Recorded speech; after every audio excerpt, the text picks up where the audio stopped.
જય જવાન જય કિસાન મિત્રો, આજે આપણે વિશેષ વાત કરવાની છે કેમ કે આપણે જે ભારત દેશ એટલે કૃષિ પ્રધાન દેશ.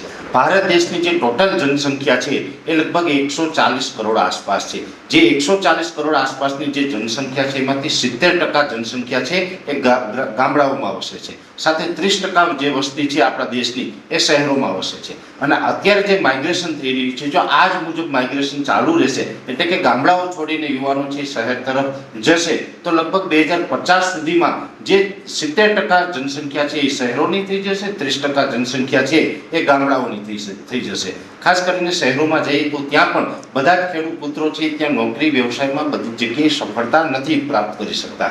ઘણા બધા મિત્રો છે ત્યાં જઈને પણ સંઘર્ષ કરે છે. અને આપણો દેશ છે જે ભારત દેશ છે ગામડાઓથી બનેલો દેશ છે અને ગામડાઓમાં કેવી રીતે રોજગારી ઊભી થાય આ તકો તો ઘણા સમયથી ગામડાઓ આની રાહ જોઈ રહ્યા હતા. આ વચ્ચે ખેતીની અંદર અને ખેડૂત પુત્ર કઈ રીતે ગામડાઓમાં શહેર કરતાં પણ સારી રોજગારી પ્રાપ્ત કરી શકે એના માધ્યમની વાત કરવાની છે. એના માટે માધ્યમ બની રહ્યા છે એવા આપણા ખાસ આજના મહેમાન છે મિહિરભાઈ શાહ. મિહિરભાઈ, નમસ્કાર, ખૂબ સ્વાગત છે. સાથે તમે જે ગામડાઓ માટે અને ખેડૂતો માટે જે રોજગારીની તક છે, ટેકનોલોજીની જે વાત છે, તમામ વસ્તુ તમે ગામડાઓ સુધી પહોંચાડવાનો પ્રયત્ન કરી રહ્યા છે. હવે એમાં તમે જે ડ્રોન સિસ્ટમ પણ લાવી રહ્યા છો, જે જમીન ચકાસણીનું લાવી રહ્યા છો, એફટીસી કરીને જે આપ લાવી રહ્યા છો, તો આ જે તમામ વસ્તુ છે એનાથી જે ખેડૂત પુત્રોને રોજગારી મળે તો આની અંદર અમારે સમજવું છે કે જે આપણે આ માઇગ્રેશન અટકાવવું છે એટલે કે જે ગામડાઓના જે છોકરાઓ છે એમને શહેર તરફ ન જવું પડે, પોતાના ગામમાં રહી અને રોજગારી મેળવવી હોય તો કેટલા પોઈન્ટ એવા છે કે જે પોઈન્ટથી યુવાનો છે ગામડાઓમાં રોજગારી મેળવી શકે અને કેવી રોજગારી મળે, સાથે એની અંદર કેવા રોકાણો થઈ શકે, આ તમામ વસ્તુ અમારે સમજવી છે. મિહિરભાઈ, પહેલો પ્રશ્ન મારે એ છે કે જે આ એફટીસી છે એ આપણું શું છે ને એ મોડલથી ગામડાઓને અને ખેતીને અને સાથે ખેડૂત પુત્રને શું ફાયદો થાય? જી પરેશભાઈ, તો ખૂબ ખૂબ ધન્યવાદ તમારે કે આજે અહીં આપણે બંને ભેગા થઈને ખેડૂતો માટે એક ટેકનોલોજી વિશે વાત કરવા જઈ રહ્યા છીએ. તો જેમ તમે કીધું કે એફટીસી તો ફાર્મ ટેકનોલોજી સેન્ટર, એટલે ફાર્મ ટેકનોલોજી સેન્ટર એવું છે કે જે ટેકનોલોજી છે ખેડૂતોને કે અત્યારે જેમ ડ્રોનથી દવાનો છંટકાવ થઈ ગયો, પછી જમીન ચકાસણી થઈ ગઈ, પછી ન્યુટ્રિયન્ટ યુઝ એફિશિયન્સી એટલે આજે જે ખેતીમાં રાસાયણિક ખાતરોની જગ્યાએ કે રાસાયણિક દવાઓની જગ્યાએ ઓછા ખાતર અને ઓછી દવાથી વધારે ઉત્પાદન કેવી રીતના લઈ શકાય એ ટેકનોલોજી થઈ ગઈ. અને બીજા જે આધુનિક અત્યારે ન્યુટ્રિયન્ટમાં છે કે ફર્ટિલાઇઝર મેનેજમેન્ટમાં છે જે આધુનિક પ્રોડક્ટો છે આ બધાનો સમન્વય કરીને અને જે તે ગામમાં કે તાલુકામાં ખેડૂતોને સર્વિસ આપવાની જે સુવિધા છે એટલે આ જે સુવિધા કેન્દ્ર છે અને એફટીસી ફાર્મ ટેકનોલોજી સેન્ટર કહેવામાં આવે છે. અને આ ફાર્મ ટેકનોલોજી સેન્ટર જેમ આપની સાથે આગળ પણ વાત થઈ હતી કે ડ્રોનથી આપણે યુવકોને કેવી રીતના રોજગારી આપી શકીએ અને આ યુવકો ડ્રોનથી તો કામ કરી રહ્યા છે, ખેડૂતો સાથે સંપર્કમાં છે, પણ ખેડૂતના પ્રશ્નો અટકતા નથી, ઘણા છે. કારણ કે એક તો દવા છાંટવાની સમસ્યાનું સમાધાન તો આ ટેકનોલોજી ડ્રોન ટેકનોલોજી લાવી રહી છે. યસ, તો એગ્રીઓન છે, એગ્રીઓનનું કૃષક ટુ આઈ ડ્રોન છે કે જેની ઉપર અત્યારે સબસિડી પણ મળે છે, ઓકે, બિઝનેસ ગેરંટી પણ મળે છે. તો આ તો સોલ્યુશન થઈ રહ્યું છે. પણ હવે જે મુદ્દા બીજા છે કે જમીનની ફળદ્રુપતા, તો જમીનની ફળદ્રુપતા છે કે અત્યારે ઘટતી જાય છે, ઓર્ગેનિક કાર્બન જમીનમાં ઘટતો જાય છે, ઓકે, જે પણ કે રેસિડ્યુ પણ જમીનમાં વધતા જાય છે, બેક્ટેરિયા ઓછા થતા જાય છે. તો આ બધા માટે શું કરવું? તો આ બધા માટે એક જ છે કે જમીનની ફળદ્રુપતા તમારે વધારવી છે તો પહેલાં તો તમારે જાણવું પડશે કે જમીનની અંદર શું પોષક તત્વો, કયા પ્રકારના પોષક તત્વો કેટલા પ્રમાણમાં છે અને એના માટે જમીન ચકાસણી કરવી ખૂબ જરૂરી છે. એટલે જમીન ચકાસણી કરવી તો એમાં nitrogen, phosphorus, potash, pH, electrical conductivity અને ઓર્ગેનિક કાર્બન, આ જે 6 મહત્વના મેક્રો પેરામીટર્સ છે. આ જ્યાં સુધી ખેડૂતને ખબર નહીં હોય ત્યાં સુધી એને કેવી રીતના ખ્યાલ આવશે કે હું કેટલા પ્રમાણમાં કયું ખાતર ક્યારે આપું? તો આ રિપોર્ટ જાણવો ખૂબ જરૂરી છે. હવે સરકારની પણ વ્યવસ્થા છે કે યુનિવર્સિટીઝ છે, કેવીકે છે, બીજા પીએસયુ કામ કરી રહ્યા છે, ફર્ટિલાઇઝર કંપનીઓ, પણ દરેક ખેડૂત આનો લાભ લઈ શકતો નથી. તો આનો લાભ લેવા માટે હવે અમે આ ફાર્મ ટેકનોલોજી સેન્ટરમાં જ જમીન ચકાસણીની વ્યવસ્થા ઊભી કરી છે, જ્યાં આ યુવક જે ફાર્મ ટેકનોલોજીનો વ્યવસાય એગ્રીઓન સાથે રહીને કરી રહ્યો છે એ ખેડૂતના ખેતર ઉપર જશે અને માત્ર 40 મિનિટમાં nitrogen, phosphorus, potash, pH, EC એટલે ખારાશ અને ઓર્ગેનિક કાર્બન આ 6 પેરામીટર્સનો શુદ્ધ ગુજરાતીમાં પીડીએફ ફોર્મમાં રિપોર્ટ એને ટેસ્ટ કરીને આપશે. એટલે સેમ ડે 40 મિનિટમાં ખેડૂતોને આ રિપોર્ટ મળી જશે અને શું નાખવું શું ના નાખવું એની ભલામણ સાથે. તો આ રીતે હોલિસ્ટિક અપ્રોચથી બધી જ તમામ પ્રકારની ટેકનોલોજીની જે સુવિધા છે એ ખેડૂતોને ખેડૂતનો જ પુત્ર કે વ્યવસાયિક ગામડાનો એ એના ગામમાં રહીને જ agri on farm technology centre ચાલુ કરે છે અને આ સુવિધાઓ એને આપે છે. તો મિહિરભાઈ, મારો બીજો પ્રશ્ન એ છે કે ગુજરાતની અંદર આમ તો 18,000 ગામડાઓ છે, તો અત્યારે પહેલી પ્રાયોરિટી કે આપણે ગુજરાતની અંદર કેટલા આ સેન્ટર એટલે કે ફાર્મ ટેકનોલોજી સેન્ટર છે એ અત્યારે આપણે કેટલા ચાલુ કરવા માંગીએ છીએ અને આની અંદર શું ક્રાઇટેરિયા છે? તો પરેશભાઈ, જેમ મેં કીધું કે ફાર્મ ટેકનોલોજી સેન્ટરથી ખેડૂતોને ફાયદો અને યુવકોને રોજગારી મળી શકે છે. અને પ્રથમ તબક્કે તો અમારો ટાર્ગેટ છે કે દરેક તાલુકામાં એટલે લગભગ 200 જેટલા ફાર્મ ટેકનોલોજી સેન્ટર અમારે પ્રથમ તબક્કામાં ચાલુ કરવાના છે, જેને અમે ફાર્મ ટેકનોલોજી સેન્ટર હબ કહીશું. એટલે વહેલા તે પહેલાંના ધોરણે જે મુખ્ય સેન્ટર, જે તે તાલુકાનું મુખ્ય સેન્ટર છે એ આ બનશે.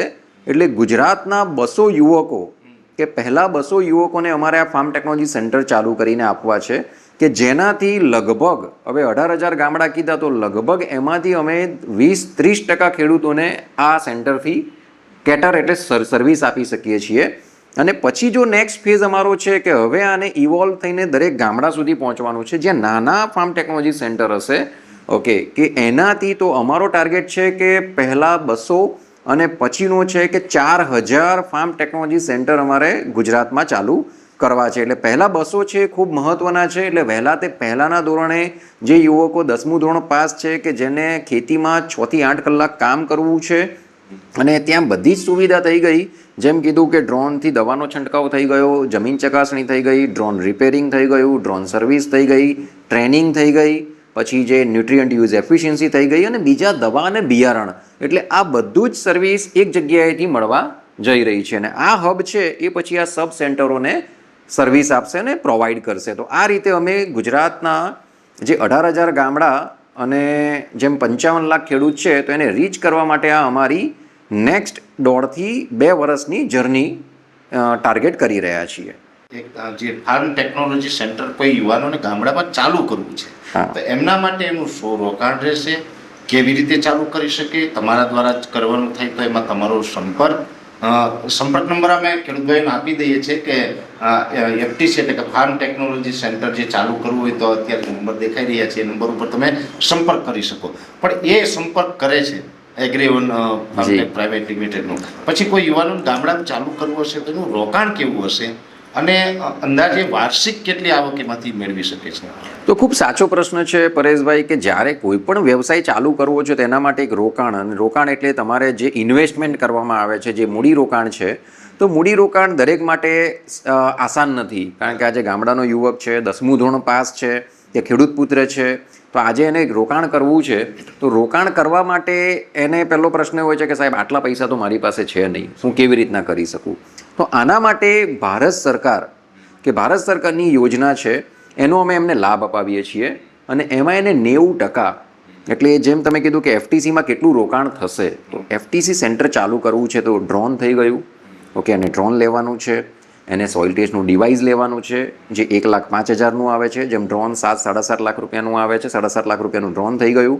Okay, soil test device 1 lakh રૂપિયાનું થઈ ગયું. અને આ બધા ઉપર સબસિડી તો અવેલેબલ છે જ, એટલે એ તો એને જે તે સમયે અરજી કરવાની છે, મળશે. અને ત્રીજું થઈ ગયું એન્યુઈ પ્રોડક્ટ. તો આ બધું થઈને 10 લાખથી લઈને 10.5 લાખ રૂપિયાનું રોકાણ કરવાનું થાય છે. પણ આ રોકાણની અંદર એ પોતાના ગામમાં બિઝનેસ જનરેટ કરી શકે છે અને ઘણો મોટો આરઓઆઈ મેળવી શકે છે. હવે આ રોકાણ એના માટે છે કે 10 લાખ રૂપિયા એની પાસે નથી, તો ભારત સરકારની યોજના હેઠળ એને અમે 90% બેંક લોન સરકારી બેંક દ્વારા જ અપાવીએ છીએ અને એ પણ મહિને માત્ર 0.5% વ્યાજ દરે. એટલે વાર્ષિક 6%, વાર્ષિક 6% અને 90% લોન, 90% લોન થઈ જાય છે. જે આ સેન્ટર ચાલુ થાય છે એને માત્ર 1 લાખ રૂપિયા, 1 લાખ રૂપિયા જેને રોકવાના છે. યસ, અને લોન ઉપર માત્ર 6% વ્યાજ. યસ, અને આ 1 લાખ રૂપિયા પણ એવું નથી કે 1 લાખ રૂપિયા એને એના માટે રોકવા પડે છે કે એનું પાયલટ લાયસન્સ, હા ડ્રોન ઉપરનો વીમો અને એની ટ્રેનિંગ. ઓકે એટલે આ ખર્ચો એની અંદર કવર થઈ જાય છે ને આ એના ઇન્વેસ્ટમેન્ટમાં જ આવે છે. કેમ કે પાયલટ લાયસન્સ જે મળે છે ડ્રોન ઉડાડવા માટે, જેમ આપણે ગાડી ચલાવવા માટે આરટીઓનું જે લાયસન્સ જોવે છે ડ્રાઇવિંગ લાયસન્સ, એવી રીતના ડ્રોન ઉડાડવા માટે આરપીસી રિમોટ પાયલટ સર્ટિફિકેટ જોવે છે. એ ભારત સરકારનું છે, 10 વર્ષની માન્યતા. એટલે એ છોકરો જે આ લાયસન્સ લેશે એ ભવિષ્યમાં 150 કિલો સુધીનું ડ્રોન ઉડાડી શકશે અને 10 વર્ષ પછી એને રિન્યૂ કરાવવાનું હોય છે. એ 5-10 હજારનો એનો નોમિનલ કોસ્ટ હોય છે. તો આ બધા ટ્રેનિંગ અને આ બધો એના 1 લાખ રૂપિયા એડવાન્સમાં કવર થઈ જાય છે. એટલે જે ડાઉન પેમેન્ટ છે એની અંદર. હવે બીજું થઈ ગયું કે ડ્રોન. તો હવે એનું ઇન્વેસ્ટમેન્ટ તો થઈ ગયું, પણ જો એ ડ્રોન માટે આઈ ખેડૂત ઉપર અરજી કરશે, સોઇલ ટેસ્ટ માટે એડસોર્સની અરજી છે, તો આની ઉપર એને ડ્રોન ઉપર 50% મહત્તમ 3,60,000, સોઇલ ટેસ્ટ ડિવાઇસ ઉપર 22,000 રૂપિયા, આ રીતે એને સહાય મળવા પાત્ર છે. એટલે 3 થી લઈને 3.5 લાખની તો એને સહાય ભવિષ્યમાં પાછી મળી શકે છે. ખૂબ સારી વાત છે. પણ હવે આ ફાર્મ ટેકનોલોજી સેન્ટર ચાલુ કરેલું હોય ગામડામાં, તો આમ અંદાજિત કોઈ યુવકની આવક કે ભાઈ અંદાજે એટલું કમાઈ શકે એવું કોઈ એપ્રોક્સ એમાઉન્ટ કરી? યસ, તો ઘણા યુવકો છે કે જેમના ઉદાહરણ હું આપું કે મારે કચ્છમાં એક યુવક છે, ઓકે, ઘણા છે, 45 થી 60 જણા છે, પણ કચ્છમાં એક યુવક છે જે 1 વર્ષમાં 12 લાખ રૂપિયાનું કામ કરેલ છે. બીજા પણ ઘણા યુવક છે કે જેણે 6 લાખનું કામ, કોઈ એવા યુવક છે કે ખાલી 2 થી 2.5 મહિનામાં એણે 5 થી 6 લાખ રૂપિયાનું કામ કરેલ છે.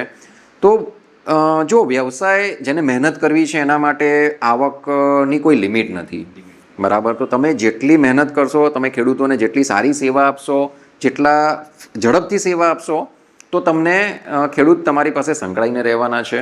તો આજે તમને કહું કે જે 10 લાખ રૂપિયાનું એનું ઇન્વેસ્ટમેન્ટ છે, તો આજે આપણે વ્યવસાયની ભાષામાં કહીએ છીએ ROI, રિટર્ન ઓન ઇન્વેસ્ટમેન્ટ. એટલે જેટલા પૈસા રોક્યા છે એની સામે કેટલું વળતર મળી રહ્યું છે.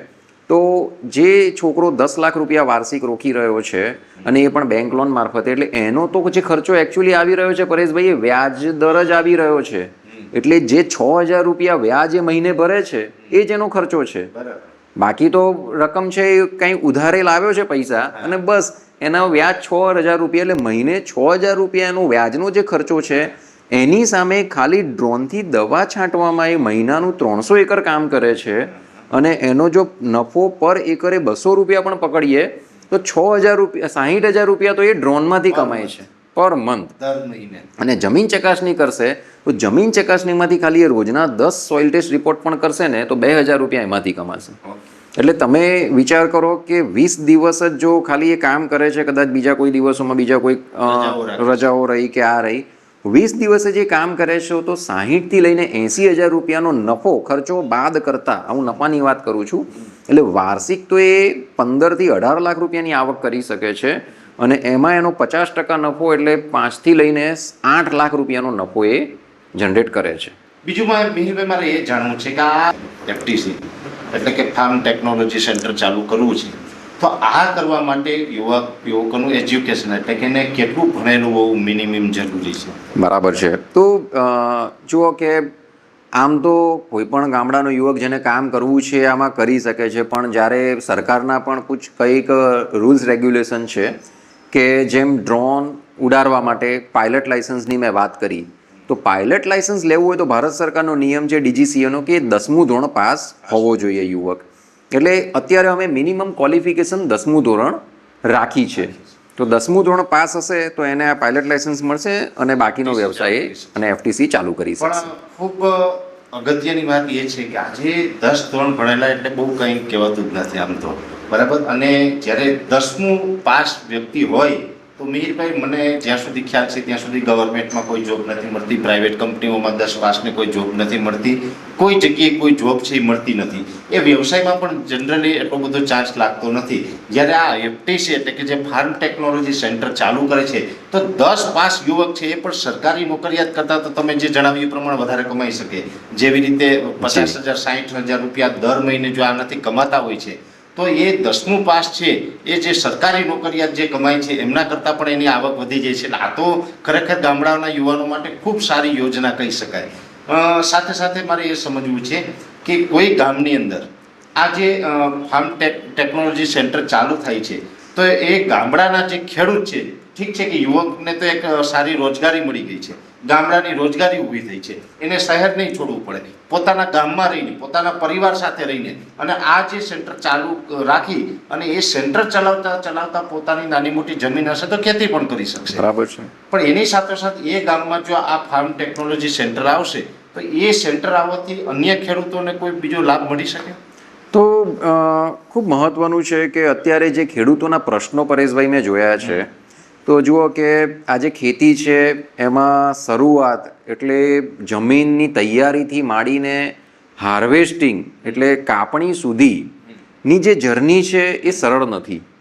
તો જ્યાં સુધી એમાં ટેકનોલોજીનો ઉપયોગ નહીં થાય ત્યાં સુધી ખેડૂતો માટે એ જ છે કે ઉત્પાદન, અને ઉત્પાદનની સાથે સાથે હવે તો કોમ્પિટિશન વધી રહી છે ક્વોલિટી, કારણ કે હવે એક્સપોર્ટ પણ કરવું છે, પણ જ્યાં સુધી ક્વોલિટી નહીં હોય અને રેસિડ્યુ મેનેજમેન્ટ એટલે તમે જેટલા ઝેરી દવાઓ રાસાયણિક ખાતરો માપમાં વાપરો છો કે તમારે એમાં રેસિડ્યુ ના આવે ને તમે એક્સપોર્ટ કરી શકો. તો આ બહુ મહત્વના અત્યારે પ્રશ્નો થઈ રહ્યા છે. હવે આ પ્રશ્નોનું સમાધાન શું છે કે એકલી દવા બિયારણની દુકાનો નાખીને આ સમસ્યાનું સમાધાન થવાનું નથી. પણ હવે છે કે ખેડૂતોને એવી ટેકનોલોજી આપવામાં આવે, જેમ મેં ડ્રોનની વાત કરી કે ડ્રોનથી શું થશે કે ડ્રોનથી જે દવાનો છંટકાવ થાય છે તો દવાના ડોઝ અને દવાના છંટકાવના રાઉન્ડ જે 12 દિવસે 15 દિવસે કે 10 દિવસે કે અમુક પાકમાં તો દર 3જા દિવસે, તો આ જે દવાના છંટકાવના રાઉન્ડ છે આ પ્રિસિઝન ફાર્મિંગ છે. બહુ સારું યુનિફોર્મ સ્પ્રે થાય છે અને ખૂબ સારું રિઝલ્ટ મળે છે. જેથી તમે 11 દિવસે કે 10 દિવસે સ્પ્રે કરતા હશો એની જગ્યાએ તમારે 15 થી 18 દિવસે છંટકાવ કરવો પડશે. તો આનાથી શું થશે કે તમારા દવાના 1 થી 2 સ્પ્રે ઓછા થશે. એટલે જે પણ ફળ છે કે જે પણ શાકભાજી છે કે જે પણ અનાજ છે એમાં દવાનો વપરાશ ઓછો થશે, રેસિડ્યુ ઓછા આવશે, ખર્ચો ઘટી રહ્યો છે અને ક્વોલિટી સુધરી રહી છે. સાથે સાથે ઉત્પાદન પણ વધી રહ્યું છે. હવે તમે જમીન ચકાસણી નહીં કરાવો તો તમારા જમીનમાં શું આપવું છે, જો બેઝ જ મજબૂત નહીં હોય તો પછી તમારો પાક કેવી રીતના મજબૂત થવાનો છે. તો બેઝ મજબૂત કરવા માટે તમારે એનું એનાલિસિસ પૃથ્થકરણ કરાવવું તો જરૂરી છે. અને હવે જો ખેડૂતના ખેતર ઉપર જ જઈને 40 મિનિટની અંદર એને પીડીએફમાં રિપોર્ટ મળશે અને જો એના કારણે એ પોતાનું ડીએપી કે ફોસ્ફરસ ખાતર જો 1 થેલી પણ ઓછી વાપરશે તો 1350 રૂપિયાનો તેને ત્યાં ફાયદો થશે. અને બીજું છે કે જે નાખવાનું છે એનું જો એને નોલેજ જ્ઞાન મળશે તો એ નાખવાથી એને જે ઉત્પાદનમાં ફાયદો થશે એ સારું રહેવાનું છે. તો આનાથી શું થશે કે ક્વોલિટી અને ક્વોન્ટિટી બંને ખેડૂતોને ફાયદો થઈ રહ્યો છે, ઉત્પાદન વધી રહ્યું છે. અને સાથે સાથે નવી જે આધુનિક, કારણ કે આ ફાર્મ ટેકનોલોજી સેન્ટર 1 કે 2 ટેકનોલોજીથી સીમિત નથી રહેવાના. ભવિષ્યમાં હાર્વેસ્ટિંગ, ટ્રેક્ટર, બીજા IoT AI base device, crop health monitoring system કે એ પણ આવશે કે ખેડૂતના ખેતરમાં જ્યાં દવાનો છંટકાવ કર્યો છે એમાં એના ક્રોપની હેલ્થ શું છે. તો આ બધી જ સિસ્ટમ આ farm technology centre land mapping તો આ બધું જ છે કે હવે જીપીએસ ટેકનોલોજી થઈ ગઈ, ડ્રાઈવરલેસ ટ્રેક્ટર થઈ ગયા. તો આ ફાર્મ ટેકનોલોજી સેન્ટર ખાલી 1 કે 2 ટેકનોલોજીથી મર્યાદિત નહીં હોય અને આ ખેડૂતોને સતત નવી ને નવી ટેકનોલોજી આપતા રહેશે. એટલે યુવકોને પણ સારું છે કે સ્કિલ ડેવલપમેન્ટ થાય છે અને ખેડૂતોને આ બધી જ ટેકનોલોજી એના ગામમાં જ મળી રહેશે. એટલે ખૂબ મહત્વની માહિતી આપી છે મિહિરભાઈએ કે જો કોઈ એફટીસી એટલે કે ફાર્મ ટેકનોલોજી સેન્ટરની શરૂઆત કરે છે તો એ પોતાના ગામની અંદર રહી પોતાની એક રોજગારી ઊભી કરી શકે. પોતે ઓછું ભણેલા હોય એટલે કે માત્ર 10 પાસ હોય તો પણ સારી એવી રોજગારી છે એ મેળવી શકે છે. સાથે સાથે રોજગારીની સાથે સાથે એનું જે ગામ છે, ગામના ખેડૂતો છે એને પણ ઘણા બધા ફાયદાઓ છે એ ખેડૂત પુત્ર કરાવી શકે છે. જેમ કે ડ્રોન હોય તો ડ્રોનથી ઝડપથી દવાનો છંટકાવ થાય. જ્યારે પણ ખેતરમાં વરસાદ થયો હોય, મજૂર નથી મળતા, તો એવી સમસ્યામાં પણ આ ડ્રોન છે એનાથી દવાનો છંટકાવ છે ગામના ખેડૂતો લાભ લઈ શકે છે. સાથે જમીનનું જે પૃથ્થકરણ એટલે કે જમીનની લેબોરેટરી કરવી છે, જમીનમાં શું શું તત્વો ઘટે છે, શું તત્વો આપવાની જરૂર છે, આ તમામ વાત છે આ એફટીસી એટલે કે ફાર્મ ટેકનોલોજી સેન્ટર છે ત્યાંથી ખેડૂતને પોતાના જ ગામમાં આ આસાનીથી બધું થઈ શકે છે. ઓછા ખર્ચની અંદર વધારે ઘણા બધા ફાયદા છે અને આવનારા સમયમાં પણ જે નવી ટેકનોલોજી આવશે એ ટેકનોલોજી પણ આ ફાર્મ ટેકનોલોજી સેન્ટર ઉપરથી ગામને લાભ મળી શકે અને એ જે નવી ટેકનોલોજી આવશે તો નવી સુવિધાઓ પણ ગામમાં વધશે. ગામના જે ખેડૂતો છે એને પણ નવી ટેકનોલોજીનો લાભ મળશે અને જેટલી ટેકનોલોજી વધતી જશે એટલું જેણે પણ આ ફાર્મ ટેકનોલોજી સેન્ટર ચાલુ કર્યું હશે એની આવકમાં પણ દિવસે ને દિવસે વધારો થતો જશે. એટલે એક કહી શકાય કે ગામડાઓ બચાવવા હોય, દેશ બચાવવો હોય, દેશને મજબૂત કરવો હોય તો જે ગામડાઓથી બનેલો આપણો ભારત દેશ છે આ દેશને મજબૂત કરવા માટે ગામડાઓને બચાવવા ખૂબ જરૂરી છે. અને ગામડાઓ બચાવવા માટે જ્યારે પણ આવી યોજનાઓ આવતી હોય ત્યારે આ યોજનાનો લાભ છે એ ચોક્કસથી ખેડૂત ભાઈઓએ, ખેડૂત પુત્રોએ મેળવવો જોઈએ, જેથી કરીને સર્વાંગી ગામનો વિકાસ થાય, ગામડાઓનો વિકાસ થાય. એના માધ્યમથી આપણે દેશની પણ સેવા કરી શકીએ. ખાસ કરીને ગામડાઓ છે એની જે આપણે હરિયાળી છે, પ્રકૃતિ છે, આ પ્રકૃતિને પણ આપણે બચાવી શકીએ અને પ્રકૃતિની સાથે રહીને આપણું સ્વાસ્થ્ય પણ સુધારી શકીએ છીએ. એટલે ગામડાઓની અંદર રહીને જે રોજગારી મેળવવાનું જે આ એક ઉત્તમ કહી શકાય કે આ એક તક છે, આ તકને પણ દરેક મિત્રો અપનાવે અને આ ફાર્મ ટેકનોલોજી સેન્ટર ચાલુ કરવું હોય તો અત્યારે નીચે નંબર આપેલા છે એ નંબર ઉપર તમે સંપર્ક કરીને વિશેષ માહિતી મેળવી શકો છો.